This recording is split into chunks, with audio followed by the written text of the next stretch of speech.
أنا waxaan oran lahaa siyaasiyiintayada qaliga ah ee aanu jecel lahay muxaafid iyo mucaaridba waxaan oran lahaa wadanka ha loo tiro waanu idin baryaynaa naga xishooda raggiina waaweyn oo xishooda odayaashayadii baa tihiin hal la damiyo colaadahan iyo waxan wixii akursiga raxiim anigoo ah khasrad daahir oo jooga Hargeysa waxaan la socdaa aan baryahan maqlayay in wadanka siyaasadiisu ay aad iyo aad u qasan tahay haddaba anigu taan ka hadlaya waxa weeye ta nabadgelyadu waa wax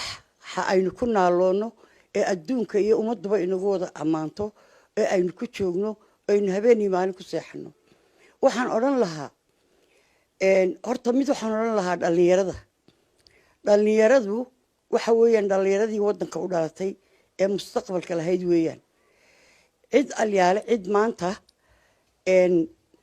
oranaysa dagaalan ama bax ama soo banaan bax oo tag suuqa oo wax dhibaato samee waxa weeyaan waa cid khaldan weeyaan laakiin dhalinyaradu wadankooda way ka warhayn karaan siyaasad ahaan way ka warhayn karaan dhibaatada jirta way ka hadli karaan hase ahaatee mudaharaad loogu baaqo isagoo dagaal hor socdo oo aabuhu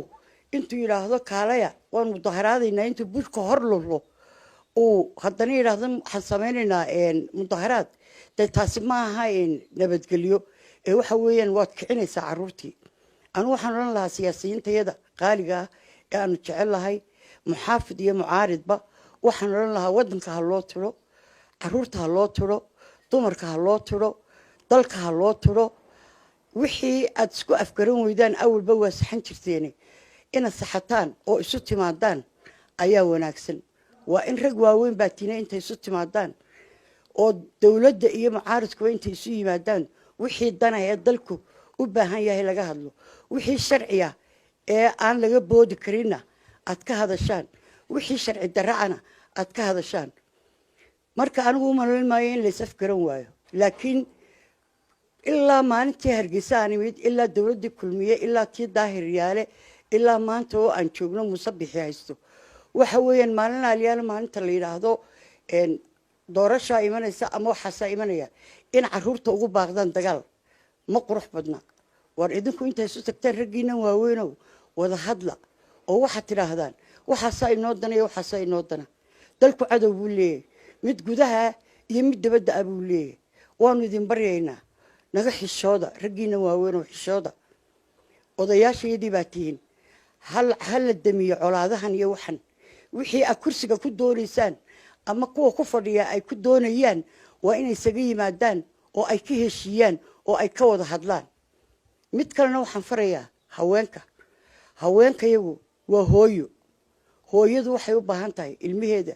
inuu nabadgelyo ugu seexdo oo ugu soo hoydo oo iskuulka ku tago oo suuqa ku tago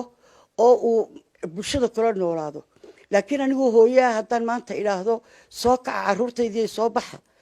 waxa leeyahay waxaan faa'iideeyay ma jirto haweenahan inagu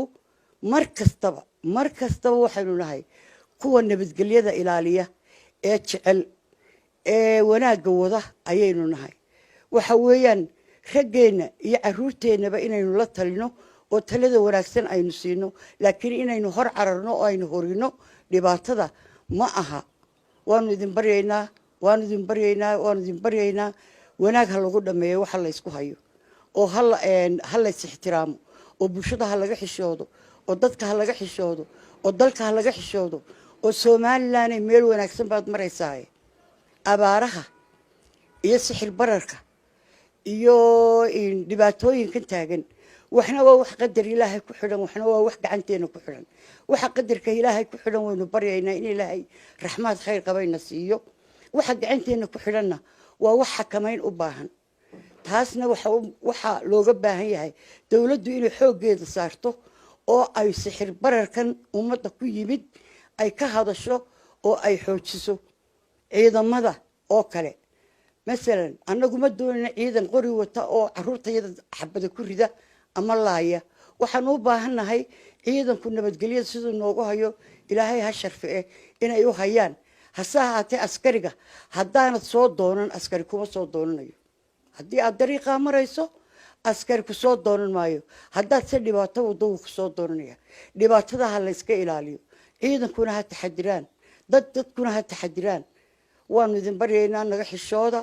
xishooda fariintayda nabadgelyo ayaan anigu maanta intaas ku sheegaya waa mahadsantihiin